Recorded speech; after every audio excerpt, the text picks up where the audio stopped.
Ao longo dos tempos, sempre que há uma igreja onde acontecem milagres, maravilhas, onde Deus realmente opera e transforma a vida das pessoas, em que as pessoas param com o divórcio e se unem num casamento feliz como nunca, onde os doentes realmente são curados das coisas mais incríveis, mesmo quando a medicina não tem solução, Deus opera. Quando Deus opera sinais e maravilhas, sempre essa igreja vai sofrer perseguição. Já o próprio Jesus Cristo era perseguido. E depois que Jesus morreu e foi para o céu, ele instituiu apóstolos, profetas, etc. E também todos eles foram perseguidos, por vezes com violência e até à morte. E porquê? Porque cada vez sempre pessoas que não gostam de Deus, que acham que é um desperdício andar com Deus ou fazer a igreja. Sempre acham que é um engano. As igrejas são enganosas, os homens de Deus já não enganaram o povo e recolhem ofertas enganosamente. Porquê? Porque essas pessoas pensam que somos todos iguais. Eles medem a nós por eles próprios, pelo padrão deles. Eles estão habituados a serem pessoas de esquema, pessoas com segundas intenções e pensam que as igrejas assim também são. Há pessoas que não se importam de gastar muito dinheiro com os seus filhos e até têm os seus hobbies, quem sabe, gastam muito dinheiro com os selos. Mas se vêem um amigo, um familiar ou um colega gastar muito dinheiro na igreja, é o fim do mundo, porque está tudo errado. Porquê? Porque realmente é um fenómeno, é uma questão bíblica. Sempre que Deus se move através de uma igreja, sempre que a igreja está cheia de pessoas e acontecem coisas maravilhosas, há de haver sempre perseguição. E há vários tipos de perseguição. A Bíblia relata vários tipos de perseguição. Desde a perseguição feita pelos religiosos. Veja que o próprio Jesus Cristo, sendo o Messias, era esperado pelos crentes, pelo povo de Israel. Durante muitos e muitos anos, Israel estava à espera que o Messias viesse. Quando o Messias veio, porque o Messias não veio como eles queriam, não veio, quem sabe, um político forte para acabar com aquela ou outra política. Antes veio apenas para tratar das coisas de Deus. O próprio povo de Deus rejeitou Jesus Cristo.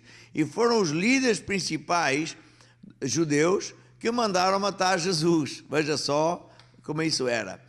Mesmo antes de Jesus ter morrido nas mãos desses tais líderes, havia outros crentes, saduceus, fariseus, que alguns deles eram hipócritas, e parece que tem muitos primos aqui também. Então Jesus sofreu muita perseguição também.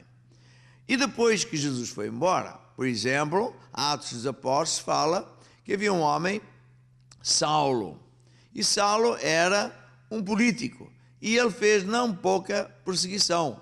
Então, por um lado, nós vemos que a Bíblia fala de perseguição feita por pessoas religiosas e até líderes religiosos.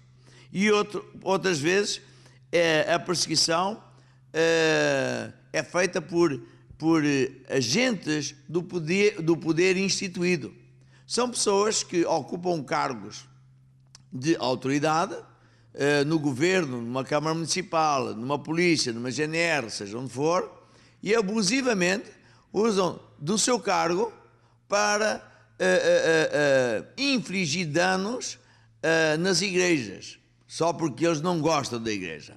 E muitas vezes usam falsamente das leis, em total desrespeito às próprias leis. Bem, mas isso era o que o Saulo também fazia.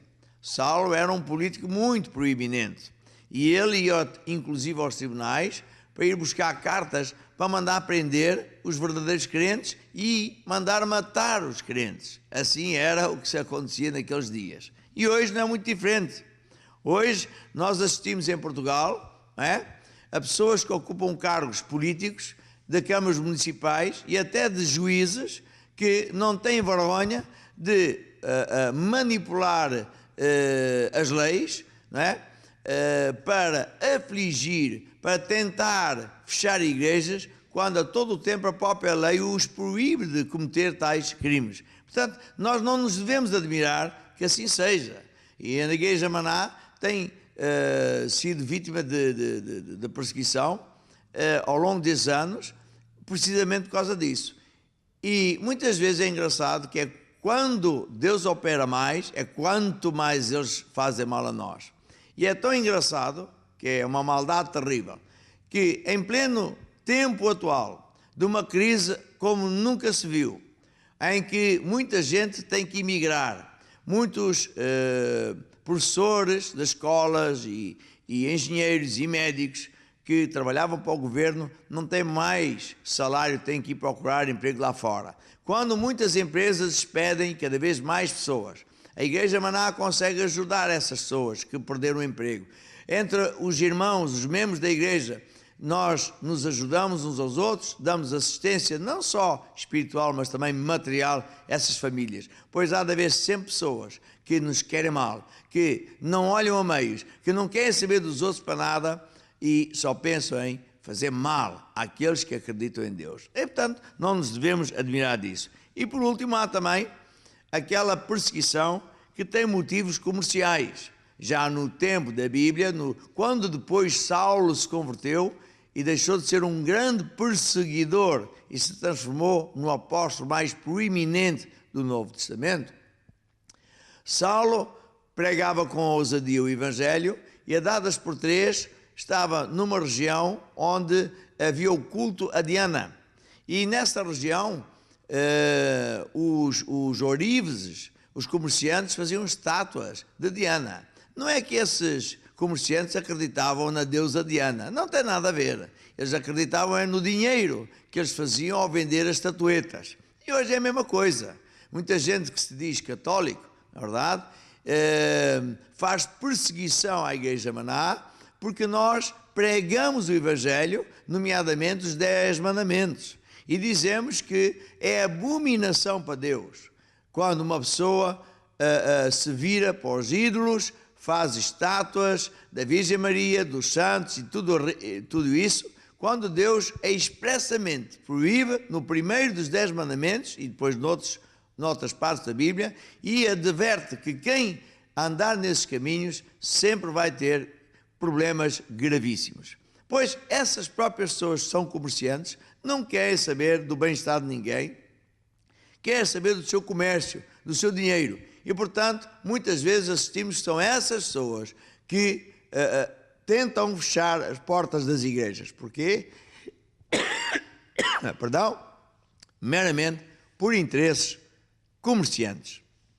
Agora, quando uma pessoa se entrega a Deus, conhece Jesus Cristo e é transformado de dentro para fora, ela conhece uma vida nova, ela conhece um amor diferente, ela conhece um mundo paralelo a este que existe, um mundo onde realmente Deus existe, onde as leis de Deus funcionam, ao contrário das leis dos homens que funcionam por um tempo e depois parte-se tudo. As leis de Deus sempre funcionam. E, portanto, quando uma pessoa se volta para Deus e começa a andar nos caminhos de Deus e começa a aprender a viver à maneira de Deus, o que é que acontece? A pessoa não quer viver de outro jeito. A pessoa quer viver com sucesso, com saúde, com prosperidade, com um lar feliz. E, portanto, as pessoas acabam por não querer saber da perseguição dos outros, até ter pena de quem persegue e tentar que essas próprias pessoas conheçam o mesmo Deus que as salvou e que as curou, que ajudou o casamento e por aí fora. E, portanto, se você é uma dessas pessoas que é perseguidora, olhe, volte-se para Deus, conheça Deus, volte-se para Jesus, que é o único caminho que leva à salvação, e verá como Deus lhe vai perdoar todo o mal que tem feito e como Deus vai ser seu amigo e como as coisas vão melhorar drasticamente na sua vida.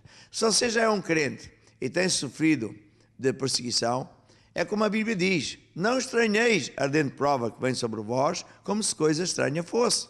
Mas alegrai-vos, porque também Jesus sofreu essas perseguições. E quanto mais nós somos perseguidos, a Bíblia nos ensina, é porque estamos a fazer mais para Deus. E por isso, não é? O inimigo das trevas, o inimigo de Deus, Satanás em pessoa, tenta bloquear-nos, tenta calar-nos a boca. Então, se você é um crente para valer, nunca cala a boca, nunca pare de falar de Jesus, nem pare de fazer o bem, nem de servir a Deus. E pronto, um abraço para todos.